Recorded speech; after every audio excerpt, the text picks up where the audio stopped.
Mtandao wa polisi wanawake mkoa wa Geita umesema umepunguza vifo vya matukio ya ukatili kwa wanawake yanayosababishwa na wivu wa kimapenzi katika mkoa wa Geita kutoka vifo vya wanawake 37 kwa mwaka wa 2023 mpaka kufikia vifo vya wanawake 7 kwa mwaka 2024.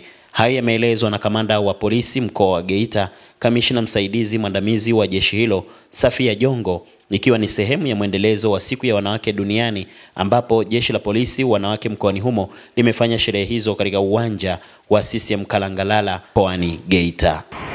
Mheshimiwa mgeni rasmi, mtandao wa polisi wanawake mkoa wa Geita umekuwa na mahusiano mazuri sana na jamii. Na kutokana na mahusiano hayo tumefanikiwa sana kupambana vita dhidi ya ukatili. Tumejishusha sisi askari wa kike na tukaenda kwa jamii nikiongozwa na mimi mwenyewe kamanda.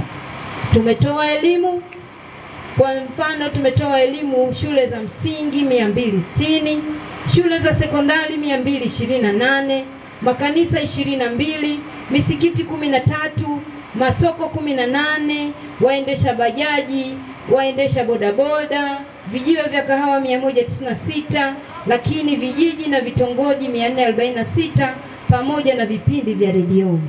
Ambapo hivi vipindi vyote sisi askari wa kike ndio tulikuwa tunashiriki kutoa elimu mbalimbali za kuhusiana ukatili wa jinsia na watoto, lakini elimu ya kuzuia na kupambana na uhalifu.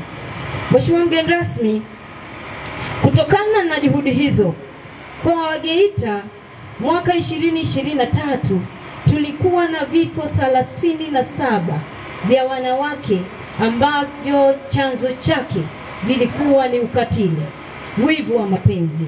Kwa hiyo jumla ya wanawake 37 waliuawa kutokana na ukatili ambao chanzo chake ni wivu wa kimapenzi. Lakini juhudi hizi zimesaidia sana na zimeleta mafanikio makubwa sana. Mwaka 2024 ni wanawake 7 tu wamefariki kutokana na wivu wa kimapenzi na ukatili wa kijinsia. Ni wapongeze sana mtandao wa polisi wanawake, lakini na hata asasi mbalimbali ambazo mmekuwa ukishirikiana na jeshi la polisi katika vita hivi, na leo tumepata mafanikio makubwa sana. Kati ya wanawake 37 wa 2023, wanawake 7 tu 2024 waliofariki kutokana na matukio hayo.